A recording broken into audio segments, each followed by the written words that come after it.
La Castrumi Favara interrompe la sua lunga serie positiva, fatta di ben 8 risultati utili, con 3 vittorie e 5 pareggi, e cede l'intera posta in palio ad una delle corazzate del campionato nazionale di Serie D, Girone I, la Scafatese. I ragazzi di mister Pietro Infantino, in tribuna per una squalifica, con la squadra guidata in panchina dal suo vice Dario Di Dio, escono comunque tra gli applausi del folto pubblico accorso al Broccoleri, che ha incitato lungamente i propri beniamini, che maidomi hanno fatto di tutto per riacciuffare il risultato, pur trovandosi di fronte a un avversario che non ha mai fatto mistero di lottare per la promozione in Serie C. È stato proprio il Favara a spingere subito in avanti e creare qualche brivido agli ospiti, che in più occasioni si sono salvati solo grazie agli interventi del portiere Becchi.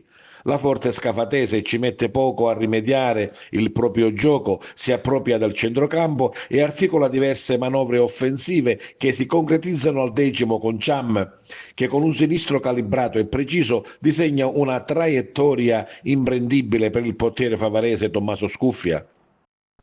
La reazione del Favara è pronta, più volte la Piana tenta la strada del gol, ma le sue conclusioni vengono sempre neutralizzate dalla difesa campana. Al 25esimo ci prova Avanzato, che riesce a recuperare un pallone servito da Camilleri e a spedirlo in rete.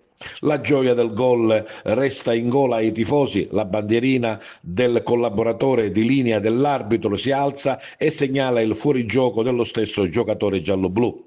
La pressione dei padroni di casa continua anche nella ripresa, ma la Scafatese riesce a controllare tutto e in qualche occasione mette ancora sotto pressione la difesa, con Scuffia che si salva in angolo in un paio di occasioni. I 3 punti così vanno alla Scafatese, che prosegue la sua corsa verso la vetta della classifica. Castrumi Favara comunque soddisfatta della prestazione della squadra per la pronta reazione che ha avuto e alla quale è mancato solo il gol. Ma ecco i commenti in sala stampa.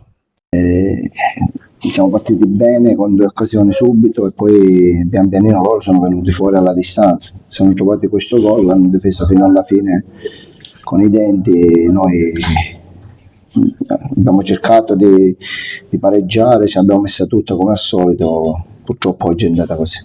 Anche nel secondo tempo, insomma, con i nuovi innesti si è cercato di cambiare un po' lo schema in campo. Ma sicuramente stai perdendo, quindi devi cercare di fare qualcosa per aiutare la squadra a muoversi meglio e a cercare di concludere.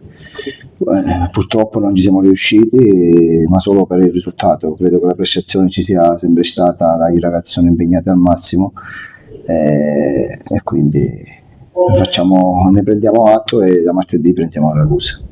Uno stop dopo 8 risultati utili non credo che comprometta il prosieguo del cammino del Castrumi Favara. Ma noi sappiamo il cammino che dobbiamo fare noi, questo qua è successo oggi, spero che non succeda più, però strada facendo sicuramente incontreremo delle difficoltà e speriamo che le difficoltà siano solo per colpa nostra e non per colpa degli altri. E poi insomma c'era anche qualche pedina importante che mancava all'appello oggi. Ma chi l'ha sostituito, chi ha giocato, chi è entrato, credo che abbia fatto il proprio dovere al massimo, come hanno fatto sempre tutti. Questa è una squadra che è un gruppo compatto, quindi tutti giocano l'uno per l'altro. Non ci pensiamo addosso allora? No, assolutamente. Resta il rammarico di non aver fatto punti, però siamo consapevoli di quello che dobbiamo fare. Capitano, oggi festeggi 200 partite in questa meravigliosa Serie D, sicuramente un'ottima prestazione, è mancato forse solo il risultato? Sì, purtroppo sì, quando parliamo di 1-0 per gli avversari parliamo di risultato, non dico bugiardo perché comunque loro sono un'ottima squadra, però abbiamo creato anche noi qualcosa all'inizio della partita, poi giustamente la loro squadra è una squadra costruita per vincere, ci ha messo sotto, abbiamo preso il gol così dopo una ventina di minuti, ci ha un po' piegato le gambe, però poi il secondo tempo loro si sono abbassati, noi abbiamo ripreso a giocare come sappiamo fare e ci è mancato solo il gol alla fine comunque. È mancato il gol anche perché l'impegno sicuramente non è stato da meno.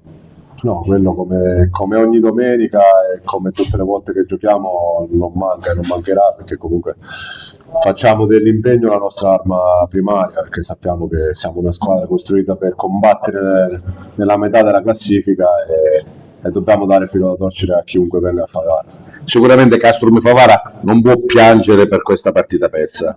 No, assolutamente, ci mancherebbe pure. Sapevamo la forza dell'avversario, abbiamo cercato di portarla sui nostri binari dall'inizio, poi ti ripeto, abbiamo preso gol, ma abbiamo cercato di portare a casa il punto, perché comunque sarebbe stato un ottimo punto contro una squadra che se la giocherà fino alla fine per poter vincere il campionato. Dal punto di vista personale, questo film di 200 partite, come lo vedi? No, è una bella cosa, comunque non è da tutti i giorni e non penso che sia una cosa che avvenga spesso, arrivare a 200 presenze nel girone I. Spero di poterne fare altrettanto, anche se l'età avanza, però sono contento, dai, è un bel traguardo.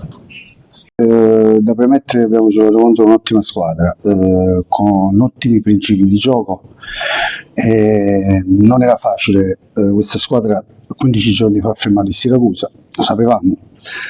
Noi venivamo da una partita persa nel secondo diretto, giocata bene da ambo le parti, risolto con un tiro da 30 metri, quindi eravamo anche un po' incazzati.